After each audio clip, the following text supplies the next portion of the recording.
Okay. So we're ready. Yes. Yes. Very good. Okay.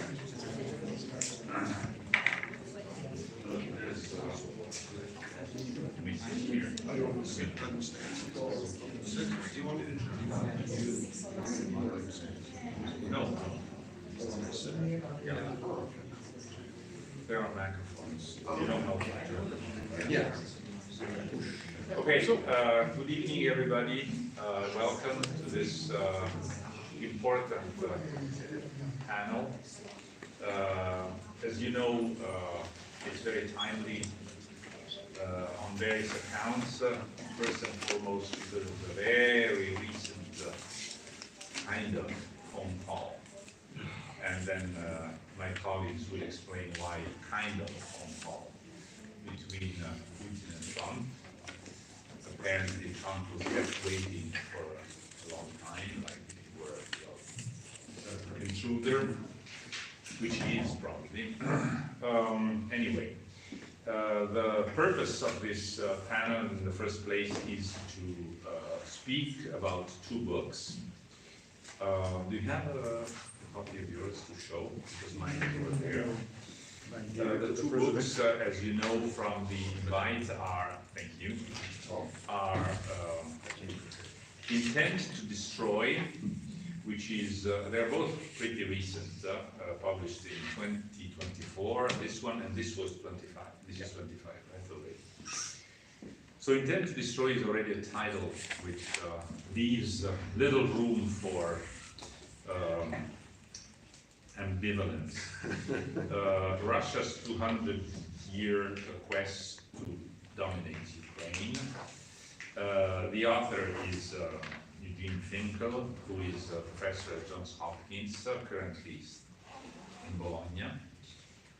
And we're very eager. He is originally from Ukraine. We are very eager to discuss about this very important book, which those of you who are interested, we have a copy in the JCU library, those who are here at JCU, or else it is worth spending the 20 euros that it costs on Amazon for the ebook, which costs even less. The other book is a book of collective writings, La guerra d'indipendenza ucraina, come il conflitto ha cambiato il paese. It's important because this is about Ukraine at war. The past 10 years, the years 2014 invasion of Donbass and Crimea in reverse order, and until last year, how the domestic scenario of Ukraine has been impacted and changed by the conflict. And it's several authors, the editors, two of the editors are here with us. Simone Bellezza, who is a professor of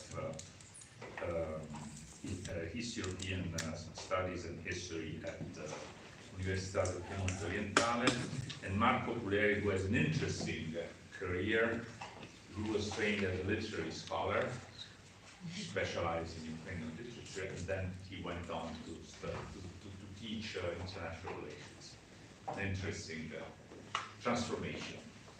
So without further ado, I leave the floor to my colleague and friend, Professor Jonathan Aberman, who is here as a visitor in the business department, but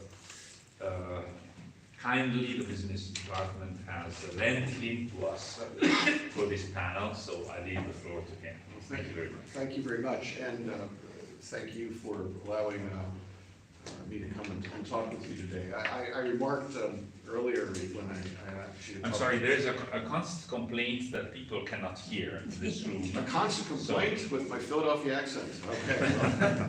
No, it was not about the accent. No. Can you hear me in the back? Yeah. Perfect. Okay, so I will start by saying that, you know, for me, so back in the United States, when I was with you, involved in various things around innovation and policy, but I have a radio program called What's Working in Washington. It's a very, you know, when I started the program, the title wasn't a joke. It actually maybe was a little more optimistic, but in any event, one of the things I love to do most of all with my radio program is interview authors, because I think the hardest thing in the world, and for me, one of the hardest things in the world to imagine is having the ability and fortitude to collect thoughts and organize them, whether it's an editor telling amazing stories or somebody writing original content. You know, and I think it's a blessing to be able to meet people like that, because society stands on the shoulders of those of us that collect great information.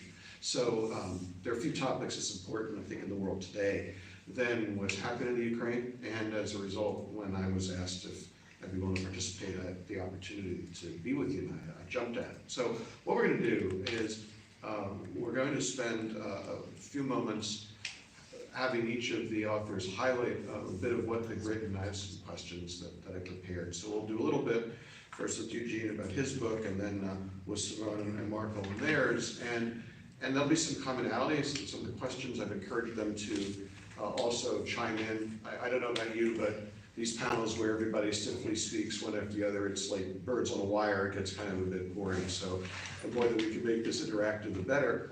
And then what I thought we would do is throw it open in case you have questions that you want to ask. And I have some to add if, for example, you're all suddenly too shy to speak. I'll stand in for you and give some questions that maybe you would have thought of. So since we were all introduced, Eugene, I'll just start right away with your book, Intent to Destroy. Let's begin with, you have a background, your roots are in this.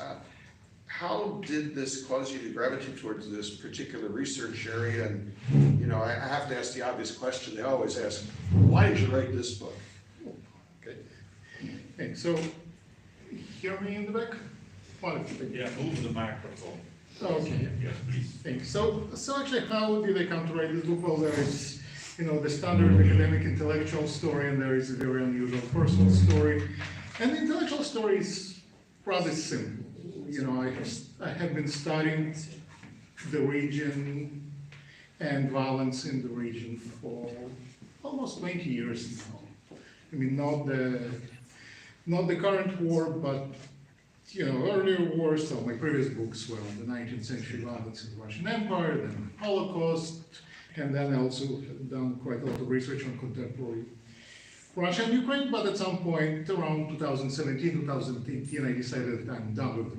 I already said what I have to say. You know, nothing is happening.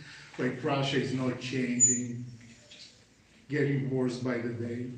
Ukraine, Donbass happened, Crimea happened, but other than that, you know, the war is pretty much frozen, so time to move on, and then 2022 happened. So I decided that that it was obviously up my alley and I need to do something about it, but even more important for that was the personal story, because back in 2022, pretty much everyone who have studied Ukraine or Russia, or those who have not studied Ukraine or Russia, decided that they're going to write the Ukraine-Russia book.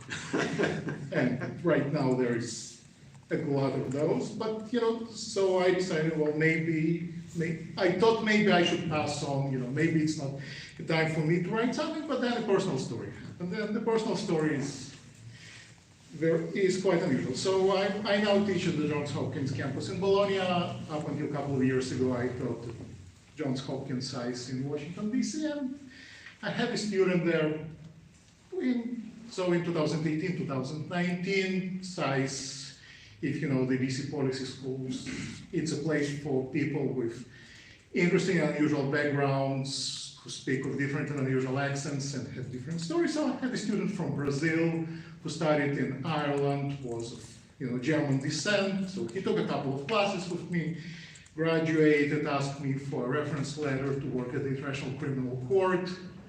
I gladly wrote him a wonderful reference letter because he was a good student.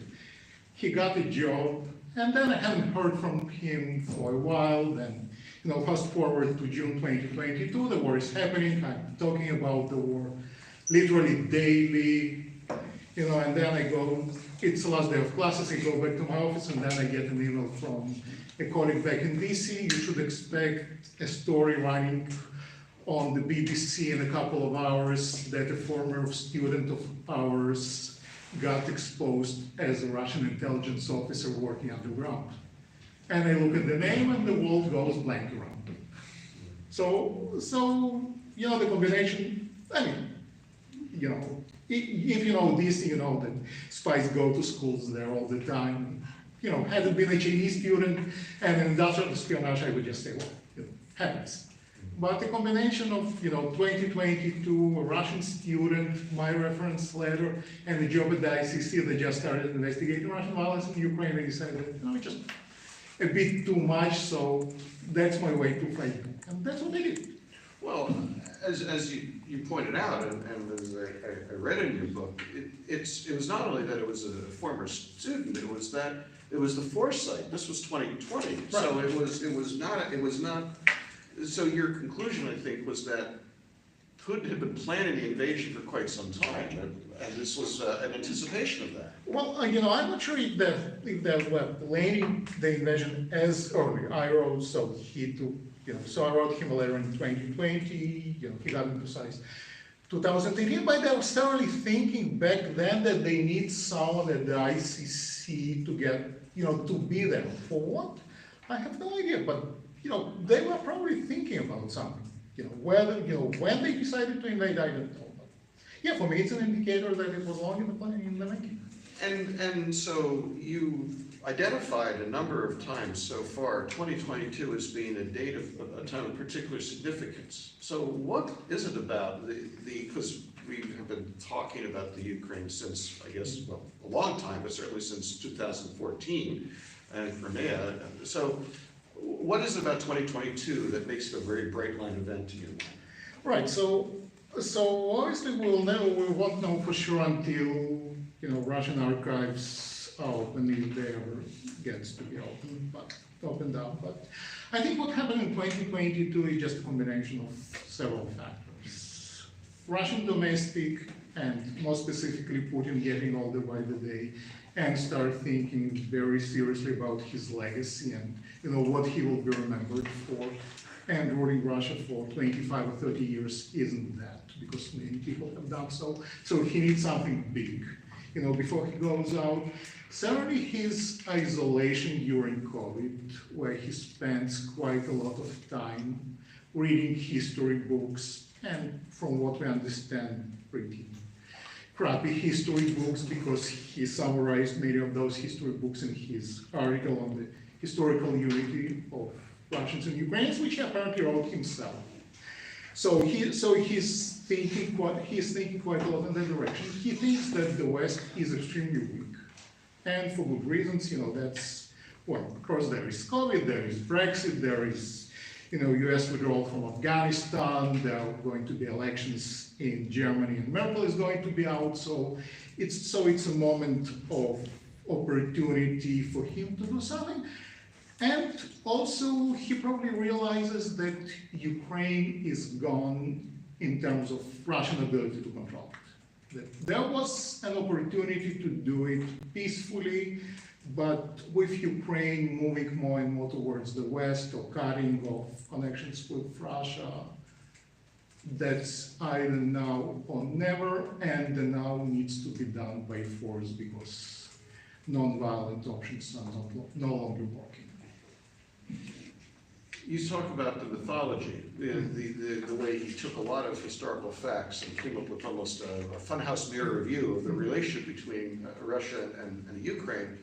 As I read your book, I learned things that I hadn't thought about, admittedly, and it struck me that the Russian view that the Ukraine is really little brother of Russia may be the exact opposite. That Ukraine may actually be the big brother from the standpoint of the culture and the actual gravitas of the Russian myth may actually be Ukrainian, not Russian. Does that have any relevance? Well, Russians definitely don't see things that way. So you're right. You know, what I'm trying to unpack in this book is, you know, the reasons for not just the current war, but just, you know, the story of Russian obsession with Ukraine. And, you know, I come from political science, and I have many colleagues who are so steeped in their own international relations theories that they believe that it has to be because of NATO, because of what the West does, because their theories tell them so. and nothing else matters. So what I try to do is understand Russian motivations as they tell those to themselves. In other words, not what is getting published in English, but what is being said in Russian to Russians. And there, what I discovered that the security story play only a very small role, and it's mostly about identity, and especially what you mentioned, this Russian idea that they have a natural right to control Ukraine because Ukraine used to be Russian, and because Russia traces its own history and identity to Ukraine, but more importantly because Ukraine is what Russians perceive as a little brother. And little here is literal. In other words, in the Russian understanding, the great Russian people consist of three branches: the Great Russians, which is Russians, Little Russians, or Ukrainians, and the White Russians, Belarusians. So a lot of the reaction and a lot of the policies are essentially boiled down to how dare they, or who do they think they are, to do what they want without asking us first and without getting our permission. And if they don't obey us, then we will teach them a lesson. As you discussed the war in 2022 and the events afterwards and how the war has been fought, I think that you've described it as genocide. Absolutely. Publicly. Would you elaborate on that? Because I don't know how much that theme has actually been discussed. Certainly, I don't hear a lot of it in the United States. Yeah, I mean, that's where the title of the book comes from. The title comes from the UN definition of genocide that defines genocide as actions taken with the intent to destroy a national, ethnic, religious, or racial group, and that's what I have been arguing since early April 2022. So the Russian withdrawal from Kiev and northern Ukraine. And I do think that the war is genocidal because when we talk about genocide, most people simply don't understand what the definition says. There is the popular understanding that it has to require millions of people dead because our understanding of genocide is heavily influenced by the Holocaust and Rwanda and we need to have death camps and other things. But in fact, if you go to the original meaning of genocide and the original definition, it's not about the numbers. It's about an intent to destroy a group as such a group and its existence, and that's what we see in Ukraine. Yes, there is a lot of indiscriminate violence, so places like Mariupol that get completely obliterated, but I don't see it as genocidal. It's just how Russians fight historically. There is no difference between what they did in Mariupol versus what they did in Grozny or what they have done to Aleppo, or how they fought in Afghanistan during Soviet times. But within quite a lot of that violence, there is also very systematic violence which does not get to the numbers you typically would expect from the genocides, but is also very clear. So we know that Russian troops went to Ukraine with kill lists for every community, and people who were on kill lists were local officials, teachers, intelligentsia, activists, veterans, so everyone who was associated with Ukrainian identity. We know who they target behind the front line, so who gets arrested, tortured, executed, repressed, and those are exactly the people who, in Russian view, are associated with Ukrainian nation and Ukrainian culture and Ukrainian language. We know what they do. They ban books. They change the curriculum. You can get killed for speaking Ukrainian in the occupied area. So within this broader violence, there is also very specific, very determined state policy to destroy Ukrainians, not as an ethnic group. It's not about ethnicity. It's about destroying Ukrainians as a national community, as a political identity. And as you pointed out, sadly, that is not a unique fact pattern. We could go back to the 1930s and forced collectivization, for example, and various other times where this is a pattern of Russia asserting control over the Ukraine and trying to obliterate the sense of nationality. Right? It's not new. Absolutely, yeah, it's not new. And the story that I'm telling of policies that are pretty consistent over the last 200 years of Russia trying to dominate Ukraine peacefully, because doing it peacefully is cheaper than doing it by using violence. But when they fail to do it peacefully, they will resort to violence, and they will do pretty much the same things over and over again. So what I discovered in this book, and I'm an expert on the region, but there are many things that even myself did not know, that quite a lot of those policies that we see in 2023-24 are pretty much to the T what the Russians did in 1920s and 1910s, and before that you would just change the time and the place, but the content would remain the same. It was pretty schizophrenic experience writing this book, with historical documents in the morning and opening news in the afternoon and seeing the same things being done. I don't think it's surprising to me that your other area of interest is the Middle East. I think you seem to be gravitated towards these irreconcilable conflicts. That's my life. That's your life.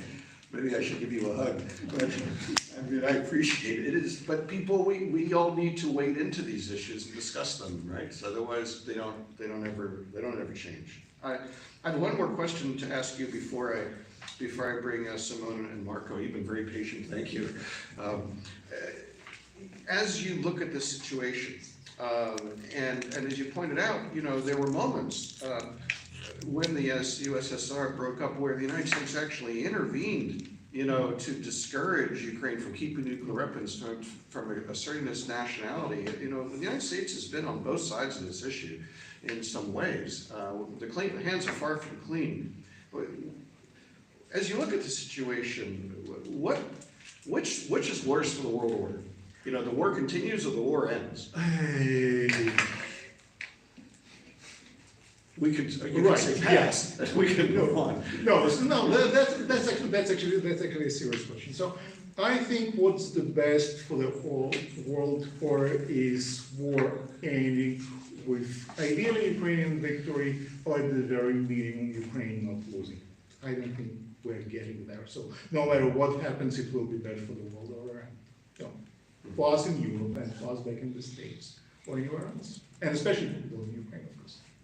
So we'll come back and unpack that some more, and I think we're obligated to discuss the said telephone call. We sort of buried the lead a little bit, or we'll ignore it. We'll say it never happened and let the media cover it in the morning. Simone and Marco, your book that you edited is very much. It feels very much stories on the ground. People that are living this every day, much more immediate. And so what caused you to your areas of expertise are clearly around these issues of multiculturalism, regionalism, and so forth. But why this particular book? How did you find the people to pull together to give you these accounts? They were so powerful. Well, first of all, thank you very much for inviting us to this presentation. It's a pleasure to discuss this book. So, what I have to do is perhaps I have to confess that we were not the person who came up with the idea of this book, because one of the other two editors, actually, Matteo Zola, who is a journalist, is the one who actually called us and told us we need to write a book about Ukraine because people in Italy are forgetting about what is going on in Ukraine, about the war, and there is a very strong pro-Russian propaganda that we have somehow to, let's say, counter in some ways. So we discussed together, the four of us, as a group of colleagues and friends, and we decided that we wanted to do, as we had the task of recounting what the war was from the point of view of the Ukrainians, because we have this feeling that there is a lot about international relations, there is a lot about the war being a proxy war, as the United States versus Russia, which could not. So the idea was, let's focus on Ukraine, let's give Ukrainians their agency in it, and so we decided to try to write a book about Ukrainians and how the war transformed this nation, this country, and clearly, starting from Ukraine, the idea was immediately that the war started in 2014 and not in 2022, because, as we all visited Ukraine many times in this decade, we had this feeling that, from their point of view, the war was complete. So what I've tried to do, I mean, being an historian, is perhaps a present time history, but still I would say that my essay is in the perspective of a historical essay, and we actually collected different authors. There are sociologists, economists, there is a journalist. Matteo is a journalist. His first essay, his first contribution is more of a journalistic, let's say, account of the war. But still, we try to present the war from different angles, trying to describe how the country developed because of the war. Because of course, from Italy it doesn't feel like that, but if you were in Ukraine, the war was, I mean, point number one in any agenda from 2014. So this is perhaps was more or less already, I don't know if Michael wants to add. Yes. So following what Simone has just highlighted, actually I would say that another reason that brought us to think about this book that we started working on in early 2024, as far as I remember, was also to give an idea of what could be the stake for Ukrainians while thinking about peace. So not only talking about war, but also talking about what the Ukrainians have experienced in several spheres of their own life, economic, social, cultural, in order also to think what will be also the ideas and experiences that will be brought to the table of negotiations, since we are talking about today about Donald Trump and Vladimir Putin being the only protagonist of such a deal.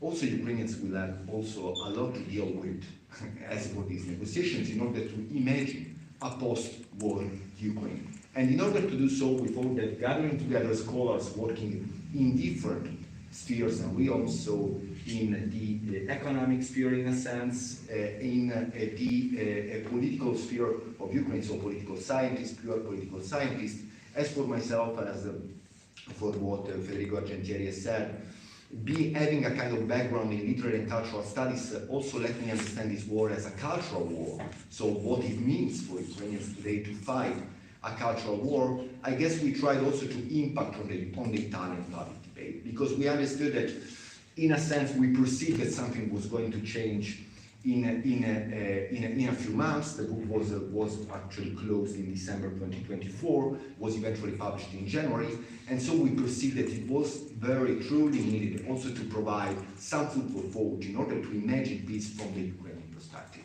And I guess it is maybe the best, we would say, thing we could do, since actually, as far as we can understand, in the next months, the Ukrainian position will be something that will be neat for coming back to light. And I guess this is something that is also behind our work. Well, I will reveal that I'm a bit of a military historian. It's an interest of mine. And one of the things that struck me as I was working through your book, and particularly the chapter on Mariupol, and then also the chapter around soldiers' masculine and sexual violence, right? It struck me that this war literally is, I think it's the first war that it's like a smorgasbord of violence. I mean, we have civilizations, we have city bombing like World War II, we have trench warfare like World War I, we have terrorism, like we have asymmetric warfare, we have everything at once. You're talking about the Ukrainians. My first conclusion is I cannot imagine a braver group of human beings than what they were standing. But how would you describe, how is it shaped in the character of the Ukrainians that they are suffering this onslaught that is literally no group of people has suffered the same level of violence as a population since World War II and probably since now? Should I go first? I will go first this time. I know I asked hard questions, I'm sorry. Okay, so as for what I had the chance to focus on, I guess that the level of violence that is going on also through the, we could say, cultural lens is quite high. It's quite high also in terms of what do we usually mean as for example, the Russification process going on in Ukraine. What happens within the occupied areas of the country, how people are going to be forced to be deprived of their own Ukrainian citizenship, for example, in order to get the Russian one just to have those, we could say, civil rights that actually they need to boost in order to go on with their own everyday experience. Just to consider what happened in the occupied areas since 2014 can let us understand what the Ukrainians have gone through. Actually, Ukraine is a country at war since 2014, not only since 2022. And this impacted also on the mobility of people all across the country. If we think that Ukraine experiences more than 1.4 million, I guess, internally displaced persons since that time, and most of these people have also been subjected, for example, to a double migration from the war-torn regions since 2014, and then since 2022, they were forced to leave their own country to move somewhere else. And it means a lot in terms of the way people started also to rethink about their sense of belonging, to rethink about their own future in terms of their own position within Ukraine and outside Ukraine, and also for what concerns, for example, the repositioning of several balances within the country, even in economic terms. Just think that most of the regions that have been subject to the greatest violence within the country have been also the regions mostly industrialized in a sense. Within Ukraine, most of the assets, we would say crucial assets of Ukrainian economy, has to be repositioned within more safe regions of the country as well. And what it means also that actually most of the internal balances in terms of, we could say, expertise, but also in terms of economic assets, had to be resettled in other regions of the country, also recreating a new internal mosaics, we could say, of economic, social, and political values. And I guess this is something that we should take into account while considering that Ukraine is not changing only at the front line that is in the east of the country, but now, for example, the western of Ukraine is becoming the new core of the country since 2022, since most of the economic, social, and political assets have moved there, and since in the west we have, for example, the only border that is still open in the country and can let Ukrainians also perceive this kind of contact with the outside world. So all of these aspects, in a sense, are the result of violence and are also the result of what will be the Ukraine that will be there to negotiate its own future from a different perspective than the one it had in 2014, for example. I don't know if Simone. Yes, I mean, on the topic of violence, I just would like to add one more fact that we have a couple of essays on violence, and I think one of the most striking is Marta Gavriška's essay on sexual violence. I was really surprised reading this article and understanding, because Marta Gavriška, I mean, she's perhaps, politically speaking, I would not agree with her in almost any respect, but as a scholar, she's a very good scholar of sexual violence. She studied sexual violence during World War II, in the Holocaust, in Ukrainian nationalism, and she is able in this essay, in a very objective way, to demonstrate how Russia used sexual violence against both men and women, both Ukrainian men and women, in order, as a weapon, to demonstrate to the public, because sexual violence is, again, I'm not an expert, I was surprised that sexual violence is public. It's not private, it's something that you do when nobody sees. Sexual violence is done in public places in order to demonstrate that Ukrainians are not able to defend themselves and to defend their women. And another element that is really interesting is that the person legitimizing this kind of behavior of the Russian soldiers is Putin himself, because he is the one giving those messages, giving those, let's say, that behavior that legitimizes this kind of violence against both military and civil population. So it's not easy to speak about violence, to recount stories about violence. Marta Gavriška is able to do it, and so I think that in a way this is something that you have to take into account. In a, let's say, world that is talking about you have to find a compromise, and everybody has to renounce to something, and tend to forget that there is some kind of violence. Who is going to like repay for, metaphorically speaking, for the sexual violence that has been done against women, against children, against old people in eastern and southern Ukraine? So this is something that has to have a weight at the table between Trump and Putin, for example. So this book is an attempt of focusing on this as well. It was very powerful. It is very powerful. Eugene, you think you have much that you'd like to add? I'd like to bring into this. Right, so very briefly, and, I'm not so my book talks about much broader time frame, but I think violence is actually the way to understand Ukraine. Because if you look at everyone who lived in Ukraine for the last 150 years, every family, no matter where they're from or who they are, Ukrainians, Tatars, Jews, Russians, they all carry those scars of violence, and they change people. They affect people on a daily basis. Sometimes they make them worse, sometimes they make them better, but at least that's probably the best lens to understand Ukraine through violence and its effect. Now, when I finished this book, I gave it to one of my colleagues, and his response to the book was just one sentence: "You guys just can't catch a break." And I think that's the story of Ukraine, and that's how we understand Ukraine. We look at violence that people experience and what it does to them.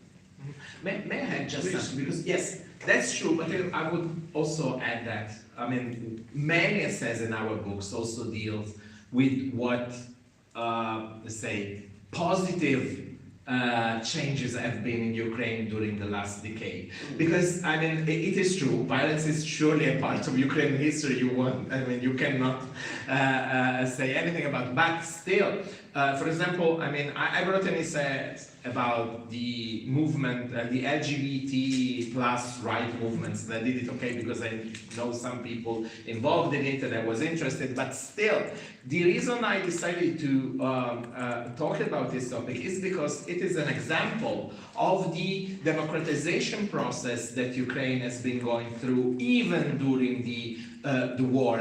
I would say even thanks to the war, Ukraine had to make a very clear choice about the values that she considered to be the right ones. Okay, so there was a time, I don't know if today is still valid, but there was a time where the West and Europe used to stand for human rights. And so, I mean, in this essay, I show that Ukraine, I mean, 2014, they were not so convinced that they wanted human rights and gender rights and women's rights to be like included in the Ukrainian laws and so on. In 2024, that changed a lot.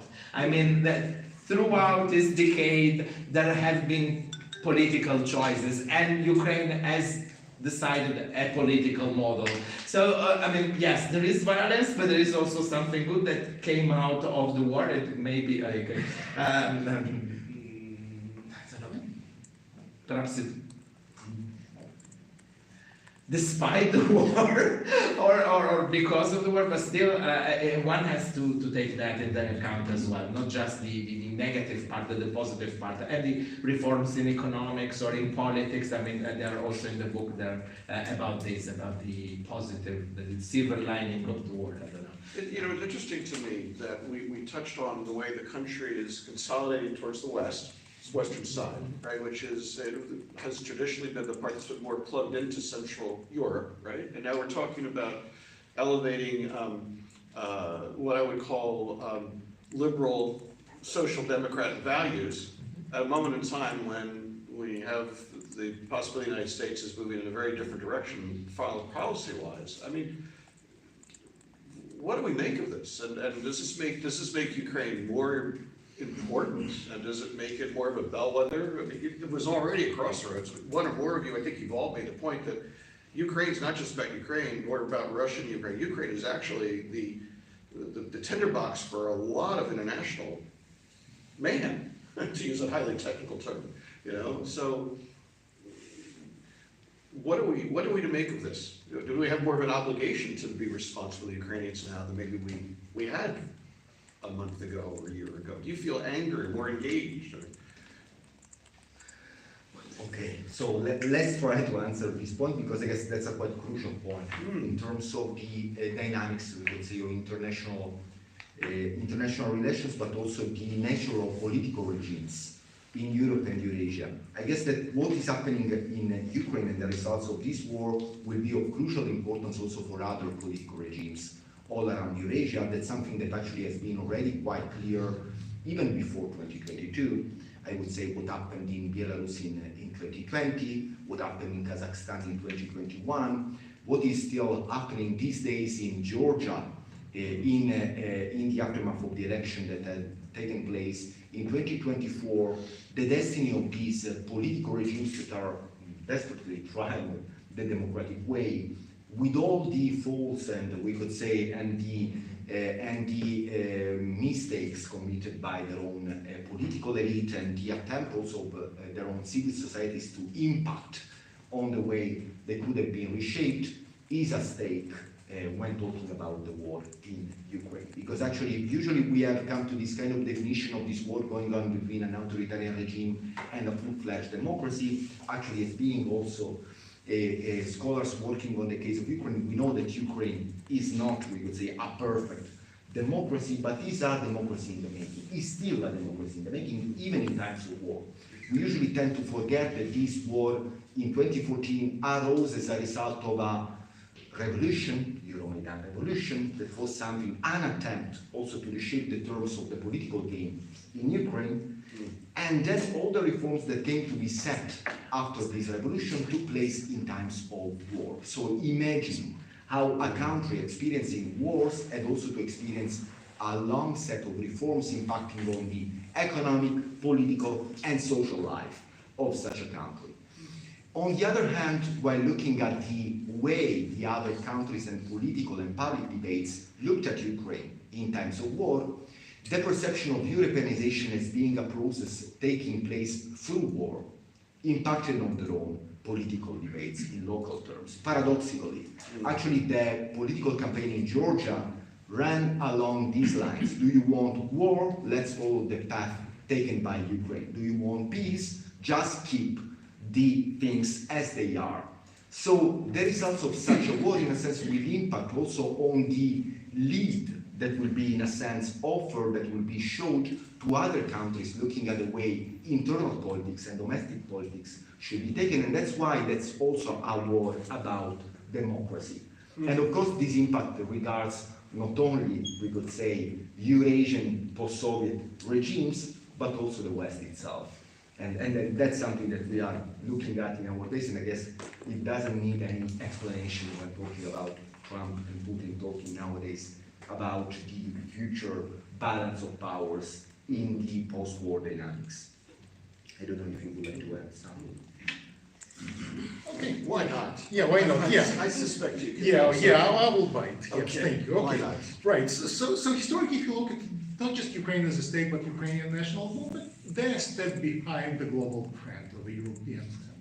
So you know when Europeans discovered nationalism, but then moved on, Ukrainians started to build their national movement, and so it goes. So essentially what we're seeing is the rest of the world and the rest of Europe moving away from this inclusive liberal democracy, while Ukrainians are just getting their hands on how to build it and building. So from here, I think we can go in.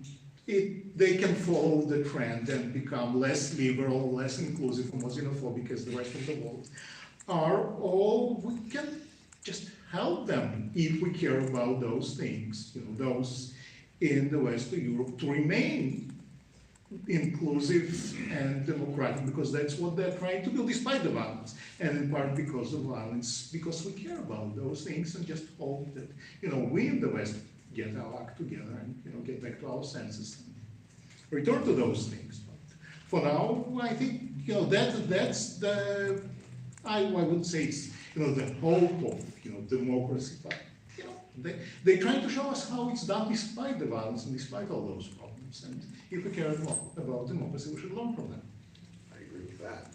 And we talked a bit about a number of the chapters. Were there other parts, or other things as you put this book together, were there poignant stories that I haven't touched on that really struck you that you want to share?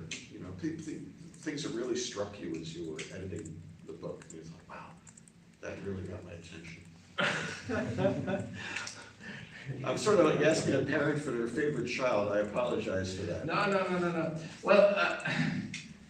Well, let's say we didn't want to do a book about international relations, but let's say that in the end we had to include a few essays also on foreign relations, and there was one essay about Russia and opposition to the war in Russia.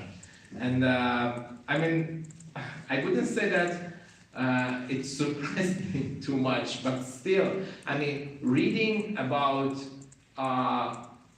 real opposition in Russia is a little bit depressing. I mean, because, and this is something that makes me think a lot in terms of the future. Because, I mean, the essay is a very good essay by Giulia De Florio, who's a specialist, and she has a lot of ties, and she was also, I mean, the president of the Italian Memorial Association, or the association that got the Nobel Prize, the Russian, of course, association got the Nobel Prize a couple of years ago, Peace Nobel Prize. So, and they are nevertheless very pessimistic about the opposition in Russia. And that's something that really makes me think about the future, because, I mean, what's the solution? Okay, nowadays the solution is completely different, but still, I mean, one would hopefully think of a way of spreading democracy to Russia as well. And so, I mean, the question that I always come up with is how you find a way to talk to Russians, and the way to, and I mean, on the other way around, I mean, even if you talk about like less liberal, less inclusive United States, okay, still, this is like a subject that you have to deal with. So how do you talk with Trump? How do you talk with less liberal? So this is not a question that, I mean, I have an answer to, but this is something that we have to think about, because in the end it's not that, I mean, if the solution before was not like just, okay, let's kill all the Russians and then we will have a desert over there. So we have to find a compromise for real, but also a way to transform Russia. So that's, I mean, I don't know if it is about it, but my problem, my point is, we are experiencing a retreat of the values that we believed in for a very long time. We are seeing the world transforming in its international architecture, and perhaps we are putting in doubt the reality of NATO and of what the preferential relationship between America and Europe has been. Still, perhaps we have to find a way to talk to the United States, we have to find a way to talk to Russia, and we have to also talk with China as well. And so, I don't know, this was like brainstorming, No, that's thinking as I was speaking, but this is one of the open questions of the books, that you don't have like a recipe for Russia, but it's one of the things that we still have to think about if we want to find a solution for just peace for Ukraine as well. So, yes, just briefly following what Simone was talking about, I guess that also Giulia's paper also let us understand how this war should not be only related to the last 10 years, but is also the result of a broad, and maybe this is also connected to the title of Eugene's works, Intent to Destroy, to the broad generational post-Soviet political elites emerging in Russia in the aftermath of the Soviet collapse. Actually, I was struck by looking, and I guess we were all struck by looking at the percentage of people supporting the war in Russia. Of course, we know how we cannot truly rely on such on such percentages, but I guess that while going back to the way the debate in Russia about the drastic reduction of borders, of what Putin refers today as the historic Russia, as being at the core of the political debate already in the early 90s, we can find all the categories used by the current political elite in Russia. Nazism was the word used to refer to the Moldovans or the Romanian-speaking people in Moldova fighting in Transnistria, or the genocide of Russian speakers and Russian people in Transnistria was exactly the wording that was used for those people and then again replicated for the Donbas people in 2014.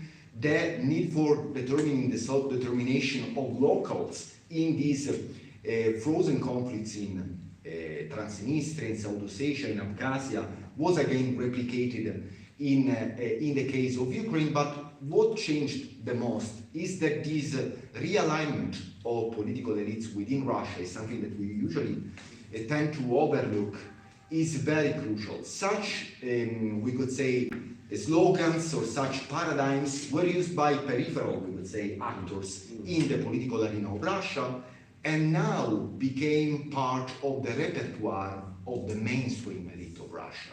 So this is something that brings us to think that actually what we are facing now is a long-term debating or a long-term attempt at coming to terms with what Russia could be after the empire, and still it is at the very center of what we should realize in the aftermath of the potential peace negotiations. So actually, even coming to a peace, actually the problem of having a different Russia at stake in the world arena will be an issue that we still will need to face in the next future. And I guess that's something we should not forget also, considering how Russia has changed its own internal nature in the last 3 years in terms of going, we could say, hard in military refurbishment and also creating we could say, a war economy in its own country. So also thinking about Russia that could, in a sense, retreat is something that is quite unbelievable, at least in the short term. So these are all elements that I guess can help us also imagine potentially what could happen in the future, but also can help us understand how this long has very deep roots in a long-term debate, and this should come back to the surface, I guess.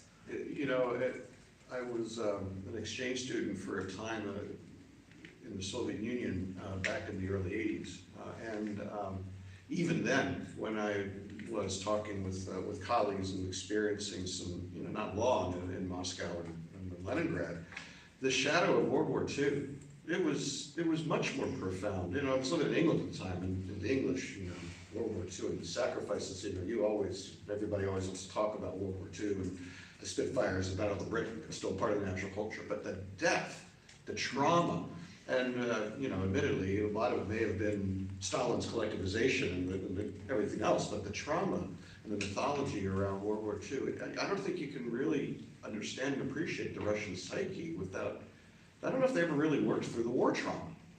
Maybe what we're seeing now is structures have finally broken down to the point where it's manifests itself in this, there was democracy for a little while, and now we have this virulent nationalism that in a lot of ways is we're never going to let that happen to us again.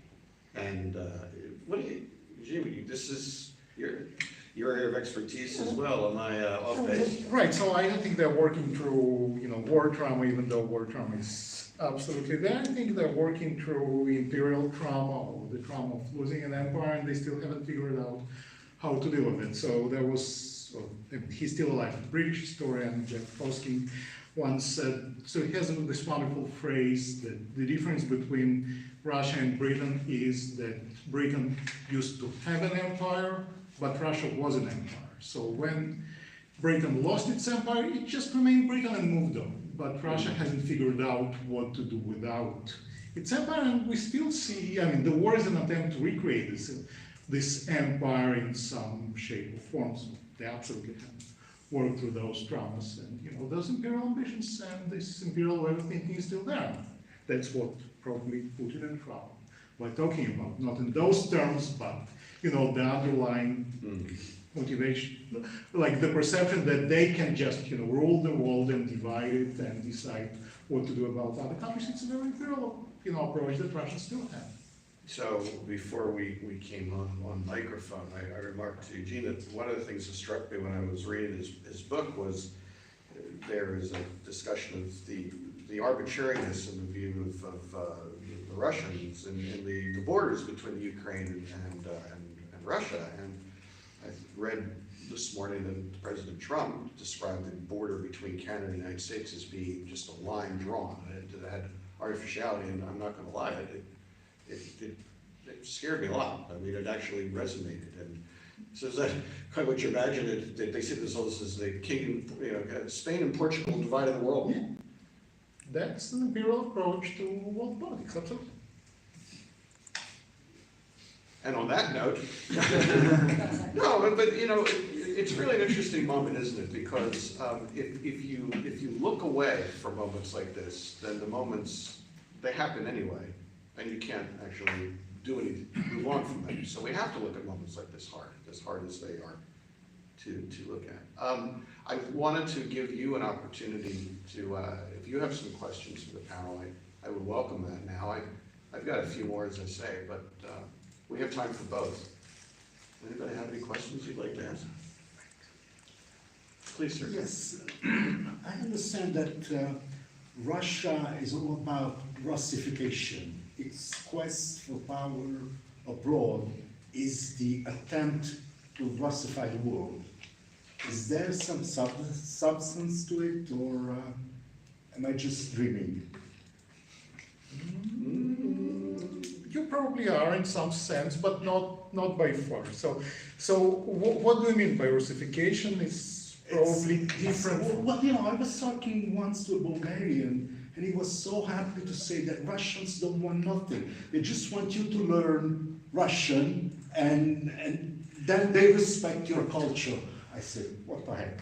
I was a bit surprised by this way of interpreting. So in the areas that are part of the empire, or at least Russians consider part of their own, they definitely want you to learn Russian and speak Russian and no other language, or at least recognize that the Russian language and culture are superior to those local vernaculars.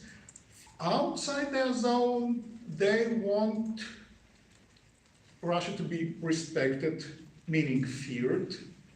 And they ideally would have you to pay tribute in the sense of buying their oil, gas, giving them concessions and not asking questions. So is it Russification? Not linguistically, but they especially when it comes to Europe, they definitely see this dependency relationship with Russians on top, or at least being able to dictate terms. But within their neighborhood, yeah, they're absolutely talking about linguistic and cultural Russification.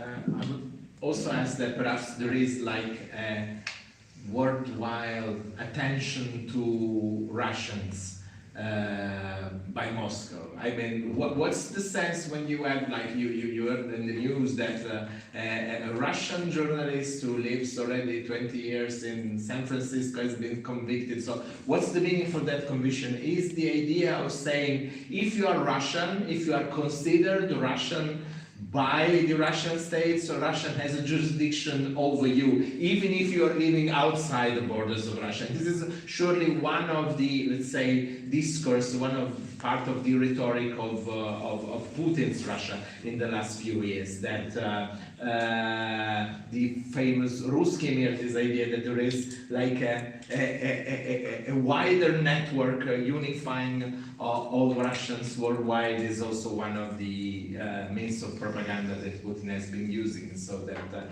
and sometimes it is reproduced by Russians in diaspora who are living outside of Russia, and that I think that the reason for that is that after 1991.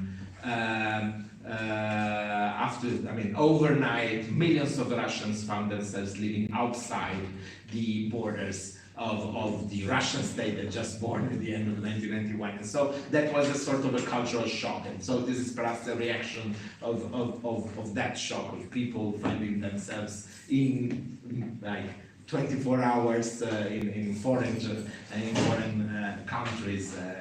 they consider their own, like the rest of the Soviet Union. So there is something about a global empire in the Russian rhetoric.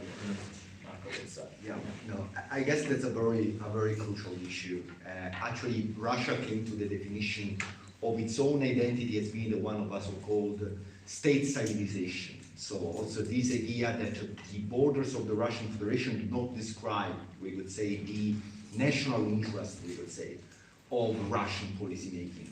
And I guess this also can give you the perception of the way local political leadership elaborated in the long term, a clear idea of the way its own ability also to impact beyond the borders of the Russian Federation had been one of the greatest concerns of its own elite.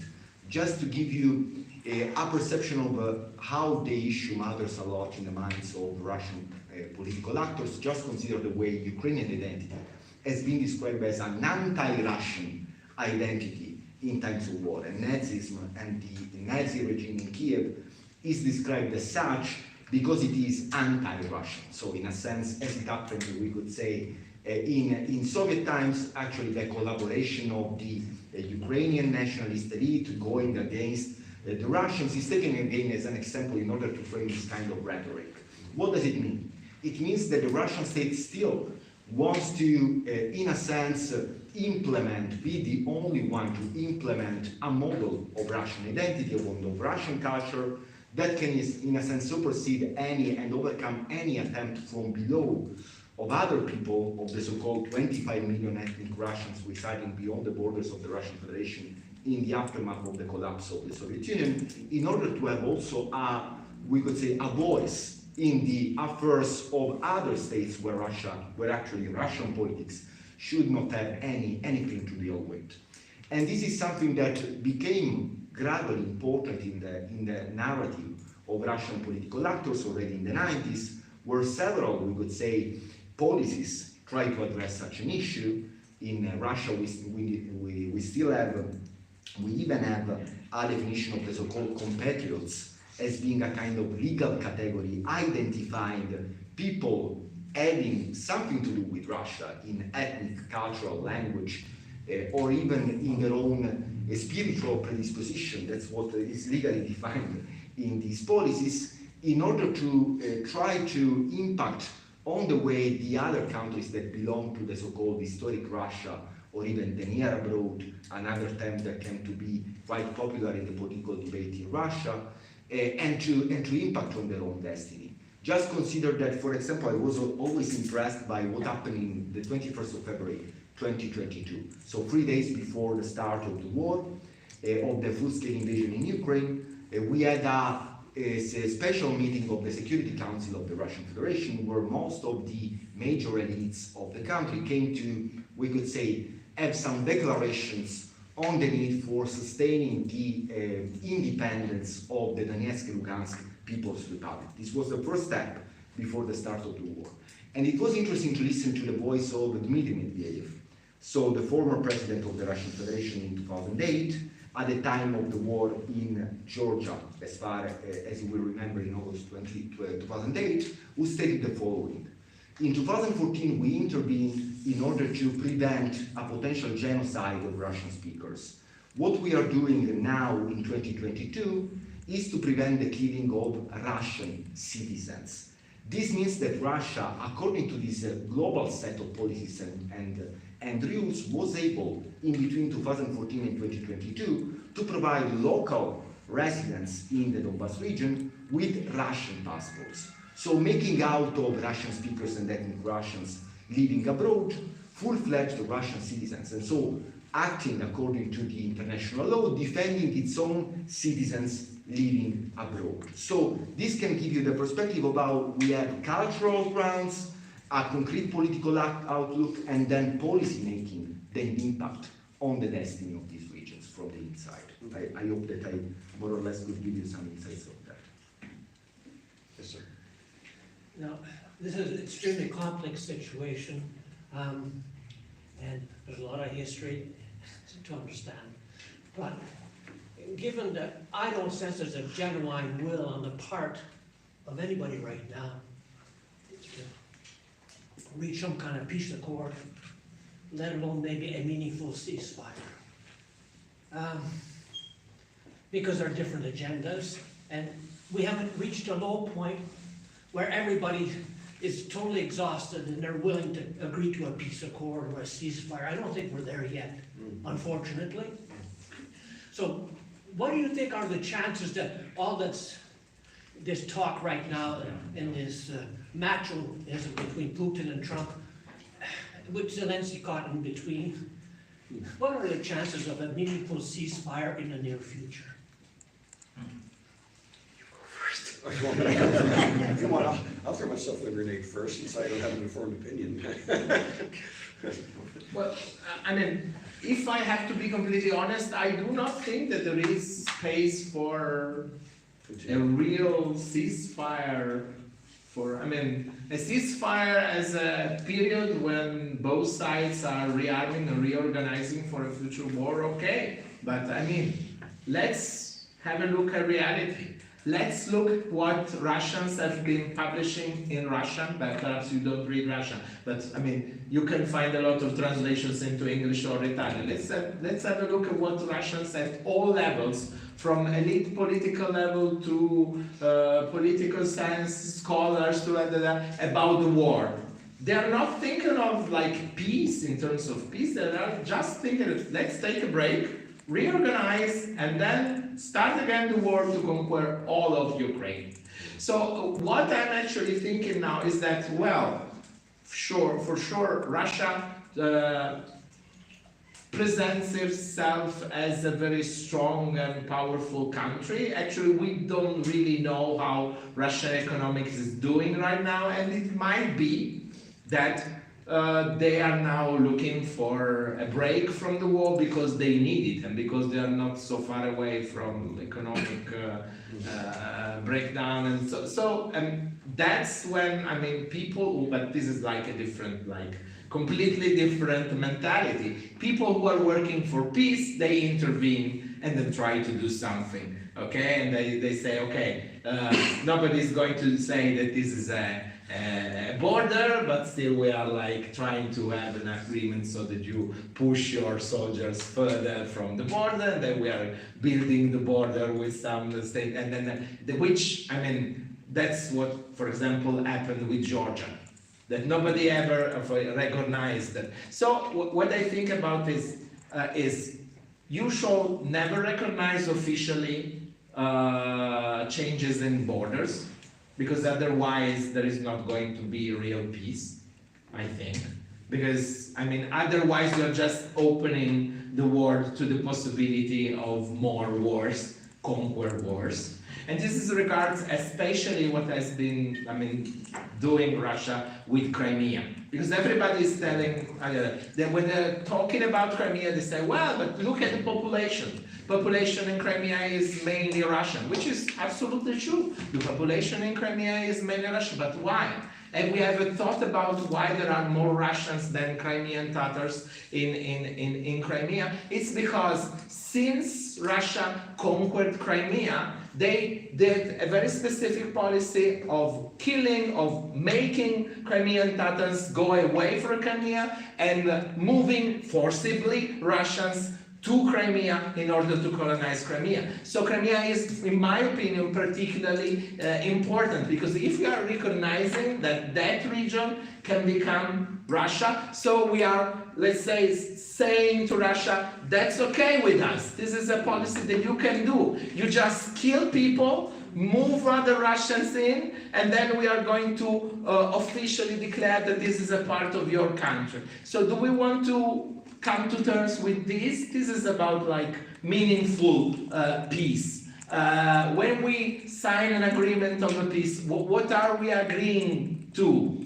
To that kind of conquering territories? So this is, I mean, I understand that this sounds like a very fundamentalist and anti-peace discourse, but this is something that we have to keep in our minds to understand because this is not the only state who wants to make a war around. think that We're this, not talking about only the United States. Think of China and Taiwan. Yeah. Taiwan hasn't been a part of China for a century or something, and still, okay, there is Turkey with other territories. What we are agreeing with when we recognize Crimea as a part of Russia. So these are, I don't know. no, I think that your analysis, I don't think you're warmongering, I think you're actually expressing the fundamental intractable problem, which is that the way that this conflict has been defined and the way it is being defined by the protagonist is a war of national identity. And so you say, what could cause, when you look at significant large conflicts, go back and look at military history, generally they end when people, as you say, get exhausted, or there's regime change. And this Russian regime, by the way, another author that I'd recommend that you, as well as our experts here, Timothy Snyder, somebody who writes a lot around these topics, and there's a lot of overlap. One thing he points out very clearly, and we did touch on, is not only is this about Russian national identity, this is also about projecting what I would call, bluntly, the crapification of the rest of the world. If you can't make your own society better, make the rest of the world seem worse. And a lot of the misinformation that we are pounded with on a daily basis is designed to make Russians feel like it's not better anywhere else, we might as well be here.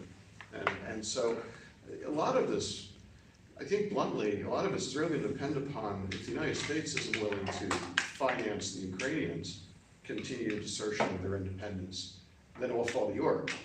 And if Europe isn't willing or able to do it, then I think that I think people will eventually, they'll get exhausted. And bluntly, I think the Russians will win. And what will they win? They'll win a country with people that will fight them asymmetrically from now to the end of time, and it will probably look a lot like the Middle East. I don't think you're going to have peace there for quite a long time. I tend to agree with you. I'm sorry, but unicorns are beautiful. I like unicorns. Other questions? I know you have questions. But you're wishing we had answers. It's not really a question, but what about this phone call? What about it? Yeah, what you know of it? We have to open now. Yes, so are there any news about what they actually spoke about? So what do we know? We know that Trump was on hold for a while? Is that- Yes, That's it? Okay. and that went well for someone. Well, this says a lot, anyway. Well, what I want to know is, was there music playing or was it silent? The most important thing, I think, is not what did they talk about, it's that there was a call at all. And if you really want to talk about how the world is changing, imagine any other president in the United States since World War II, and when the United States, Stalin and then they were allies. Imagine since then that the president of the United States and the head of the Russian Federation, whatever it's called, would be on the phone to discuss the future of the sovereign nation. It's imponderable. And even worse, imagine putting the president of the US on hold. Yes. Getting away with it. What a power trip, huh? Says a lot. It does say a lot, and I'm sure that didn't happen by accident. No, Right. of course not. No, but, yeah. Well, I guess the good news is we'll read about it tonight in Truth Social, and we'll then know what really happened. We did talk about, we touched on I touched on Europe, I guess I stepped on that third rail. What do you think about the European community and its reaction to this? Clearly there's a political vacuum that needs to be filled. Will the European community fill it? Can it fill it? Does it want to fill it? Well, exactly. And as somebody who's from the United States, who comes here as a visitor, cares about Europe, I don't have an informed opinion. I would like to know. Yeah. Okay, I will. May I answer? If you'd like. tentative answer. Yeah. Things are moving, they're not still. And all of a sudden, both the European Union and NATO have kind of diluted their identity, and a new identity is being shaped, which is called, it's not a very good idea to call it like that, the coalition of the willing, because this reminds us of Iraq, and it wasn't the best will that made a coalition 22 years ago. Yet, this one is promising. First of all, it includes countries that are quite serious and adamant about democracy and defense, and have a history dating back to the Second or even the First World War, like Canada, Australia, New Zealand. And then there's other countries like the United Kingdom, Norway, who are not in either in NATO or in the European Union, who are very much willing to contribute. The German parliament, in view of the new coalition government, which will be will take office in a couple of weeks, has passed legislation to the effect that Germany can get indebted, contrary to the tradition, in order to rearm. And that is serious. That's very serious. So I don't like because I don't like because not because I have a bias, which I do have, but I don't like from the factual point of view the idea that Europe or this coalition of 30-odd countries so far is unable to reach the technological level of NATO with the United States. It's not. I don't think this is a problem. I think within a relatively short period of time, this coalition will be able to face any new aggression by Russia, and also to help Ukraine roll back Russia. I know I'm being optimistic, but I confirm my opinion. We will see. We will see in a few months how things unfold, but I am quite confident. If I may add something, I would like to say, I mean, looking at this question from a historical point of view, I mean, if you look at the historiography on the relationship between the US and Europe, I mean, there is a very interesting book written by the British historian, the late Tony Judge, post-war. There is a history of Europe after 1945. Well, in this book, written I think in 2004, published 2005, he already wrote very well that starting from 1991, the United States and Europe were going on divergent paths. And that was true in respect to many different choices in international politics, in culture, in economics, and so on and so forth. And then, so what I think is that, and I mean, one of the things that he also highlights in this book is, for example, that the United States didn't want to be too involved in European policy starting after the Second World War, and they were somehow just forced to do it because of the contraposition against the Soviet Union and so on. So in the end, what I would like to say is that I think that the present divergency between the US and Europe is a definite one. It's not, it is normal that the United States are looking more at the Pacific scenario than the Atlantic scenario at the moment. And so it is up to the Europeans to decide what they have to do with their own future. And that I think that the future of the EU will be decided as usual by the dual, let's say, alliance France plus Germany. These are the two most important subjects. And of course, Great Britain is let's say, very important lately, but it has to decide if it's part of the European strategy or not. I mean, the referendum about the EU was like, the Great Britain say you're unable to plan a world global strategy, we're going to do it on their own. Perhaps they are now acknowledging that their strategy didn't work and they are willing to build a new strategy together with the rest of the EU. Let's see what happens, but I'm pessimistic because of the influence of Russia and of the anti-liberal forces in the rest of Europe. So contrary to Professor Argentieri, I'm not that optimistic, but there is an option. Let's see if our politicians, as I am European, are able to take it or not, and that's it.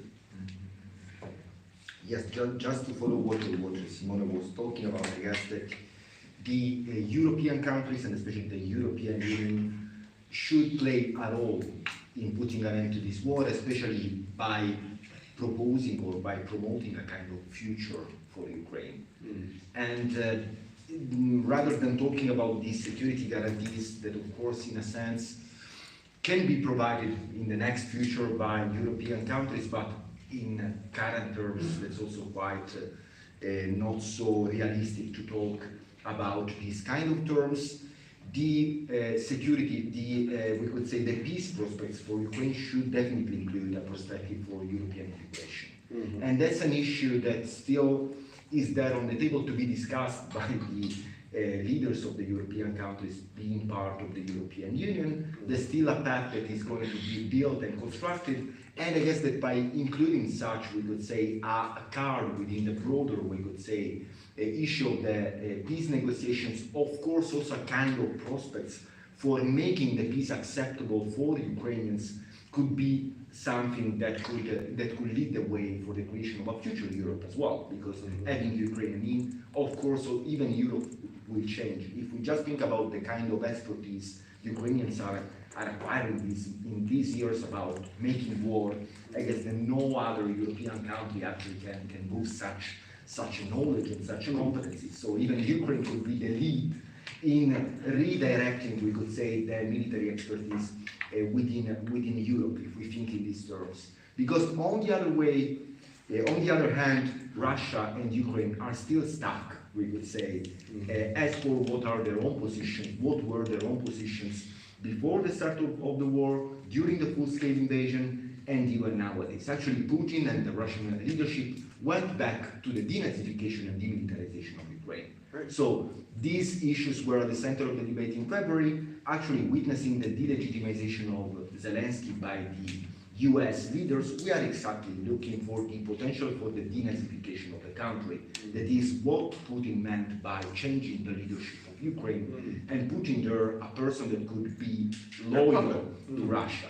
In a sense, that's exactly what we are witnessing, and also by looking at the way they are pushing for demilitarizing Ukraine or having a demilitarized Ukraine in the aftermath of the war. That's the state. On the other hand, that's also true that Ukrainian leaders never thought about another, we could say, path to peace alternative than the one of reacquiring the territories acquired by Russia.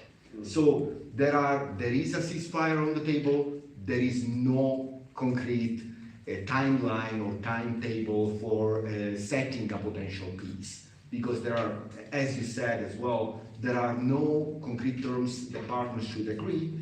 The European Union could play a role, in a sense, by reconstructing the internal balance of Europe, with Ukraine being part of it. Sorry, Jonathan. Yes, sir. Time is up. Time is up. Okay. Yes, I'm sorry. It's a lot better to finish when people are still there and willing to. I brought my pajamas. Once more, rather than ending when people are bored. So It's called. Leave while you are. Okay. our colleagues need to go back home. Not here in Rome. They need to travel back to Bologna, Torino. So it's better to stop here if you don't mind. No, I don't mind. Well, then I want to thank all of you.